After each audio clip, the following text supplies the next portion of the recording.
Welcome to Keystone Curiosity, where we explore the life, land, and culture of my beloved home state. Pennsylvania has something to offer everyone, and is living proof that the world is a beautiful place. You just need to take the time to find it. Buggity, buggity, buggity! Let's go racing, boys! Morning, I'm KC, and in case you can't pay attention to the intro, this is Keystone Curiosity, where we explore all things unique to Pennsylvania. Today's episode is going to be about Pocono Motor Speedway. Located about 50 miles north of Allentown, Pocono Raceway is one of the 26 different tracks in NASCAR Cup Series. First opened in 1968 by Joseph and Rose Mattioli, Pocono Raceway is one of the few tracks in the circuit that is not owned and operated by NASCAR or Speedway Motorsports. Matco has operated it and expanded it since its introduction as a 3/4 mile track meant for amateur enjoyment. Attracting the attention of IndyCar drivers, Pocono first hosted the series in 1971 after expanding to the 2.5 mile track that it currently is today. Due to construction errors and inexperience, the raceway has suffered from financial issues and was nearly bankrupt 2 or 3 times by 1972.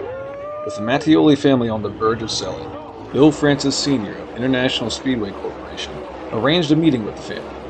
At this meeting, Bill urged them not to sell.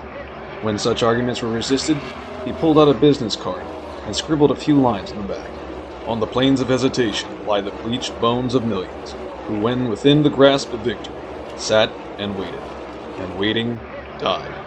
Over the next 2 years, Bill and his wife Annie would be seen at the Speedway frequently to show their support.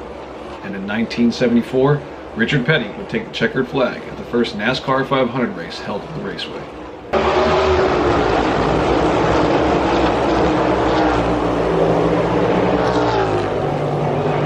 With the updating of safety standards over the years, renovations were much needed, and in 1990, remodeling began from the ground up. The original 3/4 mile track was removed to make way for the 3 separate infield tracks. These would combine with the outer circle to make lengths of up to 3.5 miles per lap.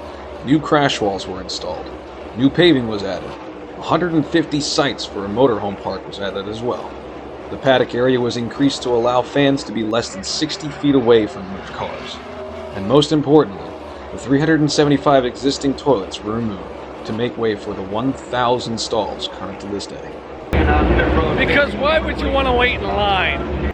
The renovations took about 10 years, at the cost of about $3 million per year. And by the end, Matco would be able to live up to the new goal that they had for the track. Pocono. Pretty, friendly, clean. To this day, the Raceway is more than just a host for the NASCAR series. Festivals, fairs, and air shows are commonly held on the grounds throughout the year, with free tours of the track offered Wednesday through Saturday during the summer months. It also welcomes multiple clubs and organizations such as the Sports Car Club of America, the Stock Car Racing Experience, and Bertle Roux's Driving School.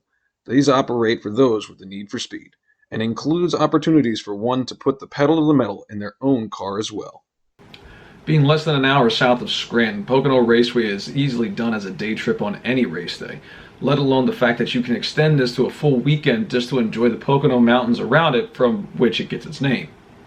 That's going to wrap up today's episode. Thank you guys so much for watching. As always, if you have any suggestions on where I should go next, feel free to leave them in the comments below. In the meantime, hit that like and subscribe button so that you can receive notifications about anything else in the area around Pocono Raceway, as well as all across the state of Pennsylvania itself.